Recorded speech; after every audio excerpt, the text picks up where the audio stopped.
Chaque fois que vous cliquez sur Enregistrer sous pour enregistrer un fichier, justement, vous hésitez pour lui trouver le libellé le plus pertinent, celui qui sera le plus explicite du contenu. Ces hésitations et tâtonnements vous font perdre du temps et justement, parfois, ça vous prend littéralement la tête de trouver le bon libellé et du coup, il faut bien dire, vous le déposez là un peu à l'arrache, pardonnez-moi l'expression. Vous ne cherchez même plus à modifier le nom parce que vous avez la tête bien prise par d'autres choses, bien plus importantes pour le moment. En tout cas, c'est ce que vous estimez. Vous n'avez tout simplement pas de cerveau disponible pour mener une réflexion approfondie à ce moment-là, et c'est bien normal. L'inconvénient ? Vous allez vous-même perdre du temps quand il faudra le retrouver. Et si c'est un fichier partagé, stocké sur les serveurs de l'entreprise, ou tout simplement sur OneDrive, et sur Teams, ce sera encore plus compliqué pour les autres de le retrouver. Oui, ils ne pourront même pas faire appel à leur mémoire pour tenter une recherche par mots-clés, puisqu'ils n'auront aucune idée de la requête à faire. Du coup, dans cette vidéo, je vous propose de voir ensemble pourquoi on finit par se dire « c'est long de bien dénommer ces fichiers ». Je vais vous montrer, exemple concret à l'appui, chronomètre en main, la manip pour enregistrer sous et bien dénommer un nouveau fichier à classer en une fraction de seconde, sans avoir à réfléchir ni à se prendre la tête. Allez, c'est parti. Voilà, alors pour l'exemple, je vais prendre le fichier contenu dans un mail en pièce jointe, un mail que je viens de recevoir. Donc voilà, il s'agit d'une facture. Je vais ouvrir la pièce jointe. Juste avant, je vais mettre mon chronomètre en route. Top, chrono. Je vais l'ouvrir. Voilà, donc il s'agit bien d'une facture 2039 pour le 17 avril, donc aujourd'hui, et l'Earnybox. Je vais faire mon fichier enregistrer sous. Je vais aller dans le dossier correspondant facture achat pro. Voilà, et ici je regarde rapidement, j'ai bien du l'Earnybox en mars 2017, voilà, c'est une facture mensuelle, donc c'est tout à fait logique. Ça vient tous les mois, je n'ai qu'à changer un chiffre, le montant est le même, et je peux dire enregistrer. Ça y est, mon fichier est correctement libellé. J'ai mis 47 secondes, et vous voyez que je commente en même temps et je prends mon temps. Donc vous voyez, c'est pas le fait de libeller un fichier comme ça au quotidien qui prend du temps. Il suffit de repartir sur les fichiers qu'on a déjà, et bien souvent ce sont les mêmes que l'on reçoit et que l'on enregistre jour après jour, semaine après semaine, mois après mois. Du coup, là vous pourriez vous dire, oui, ça marche à condition d'avoir des factures ou des fichiers très récurrents, de sorte qu'on les retrouve forcément en tête de dossier, en tête de fenêtre, et du coup il est facile en les lisant de retrouver le bon libellé. Mais qu'en est-il quand il s'agira d'enregistrer sous un fichier qui est plus aléatoire ou qui arrive de manière plus espacée dans le temps, des fichiers par exemple qu'on reçoit tous les ans. Vous pensez bien que l'année précédente il va être très très loin dans la fenêtre. Alors du coup, je vous propose la petite astuce que j'annonçais sur le début de la vidéo. On rouvre le fichier, donc là j'ai pris un fichier a posteriori comme exemple du 1er avril, donc un peu plus lointain. On va faire la même démarche, enregistrer sous. Et là, vous voyez, plutôt que de me casser la tête et d'aller lire le contenu du dossier, je vais tout simplement taper l'Earnybox directement dans la fenêtre de recherche. Et vous voyez qu'immédiatement apparaît l'ensemble de tous les fichiers reçus de ce prestataire-là, de toutes les factures reçues, et il me suffit de cliquer sur celle qui ressemble donc le plus en termes de libellé, c'est bien la facture annuelle de l'abonnement. Je vais ici tout simplement changer la date avec l'année. Et on va cliquer sur enregistrer. Et là, vous voyez, il se passe quelque chose de particulier.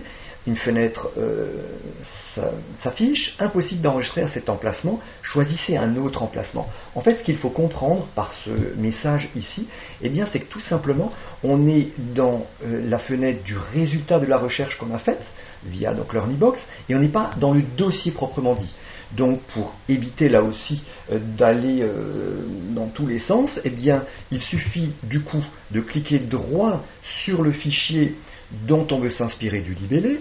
On va sélectionner ouvrir l'emplacement du fichier et à ce moment-là, on va rectifier l'année, donc le nom du fichier pour qu'il soit conforme à ce que vous souhaitez. Donc vous voyez que là, pareil, j'ai changé qu'un seul chiffre de la date, donc tout le reste est identique.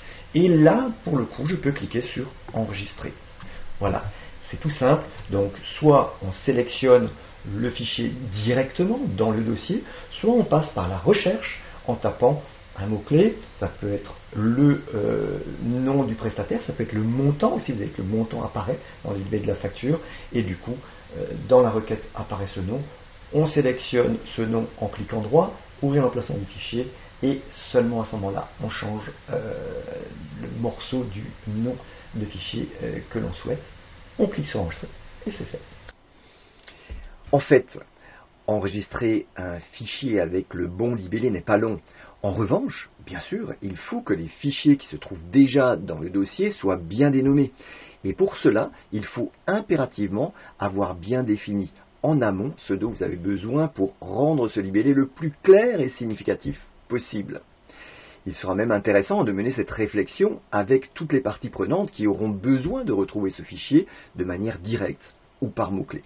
Alors c'est effectivement à ce stade que la démarche peut être plus longue, mais c'est précisément à ce moment-là que vous allez investir du temps et non le perdre. C'est un travail que l'on fait en groupe lors des formations que j'anime en présentiel, mais c'est aussi ce que vous pourrez découvrir et mettre en pratique tout seul avec la formation en ligne Sistore 360. Plus qu'une formation, c'est un parcours en 7 étapes qui vous guide pas à pas dans la création de votre système d'organisation personnalisé avec Outlook, OneNote, OneDrive et bientôt Teams. Vous découvrirez comment gérer votre information, vos priorités et votre temps de manière fiable et pérenne en mettant en pratique les 5 principes fondamentaux de la méthode Sistore 360. C'est dans l'étape 2 que vous trouverez une vidéo complète qui révèle la formule exacte sur laquelle vous pourrez vous appuyer pour dénommer vos fichiers de manière concise, attention, mais suffisamment explicite, quelle que soit la nature ou le type de ces fichiers. Concision et clarté nous obligent à trouver des libellés qui ne soient pas trop longs, tout en restant évocateurs du contenu de ces fichiers. Et oui, la longueur d'un nom de fichier n'est pas illimitée et vous pourriez vous retrouver bloqué, surtout si ce fichier est enregistré dans un sous-dossier. Windows prend en compte l'ensemble des caractères constituant le chemin d'accès à ce fichier depuis la racine, le serveur où se trouve le fichier ou le disque dur de votre ordi, C par exemple, jusqu'au fichier en question. Vous voyez, dans cet exemple, je ne regroupe pas les factures dans un sous-dossier fournisseur, ni même par sous-dossier par mois, comme je le vois souvent, et comme je le faisais d'ailleurs moi-même aussi, avant que je ne mette en pratique la méthode Sistore 360. Et oui, chaque strate ou sous-dossier consomme des caractères et réduisent la possibilité de bien détailler le nom d'un fichier. Bien dénommer un fichier facilite la recherche bien sûr, mais aussi le tri et l'archivage, le regroupement des données avec un mot-clé si besoin, mais ça améliore également la lecture des contenus des dossiers, et lecture qui permettra même de faire ressortir des éléments ou informations inattendues. Et oui, parfois l'historique d'un dossier peut apparaître juste avec les libellés. On peut aussi faire un début de stats beaucoup plus rapide.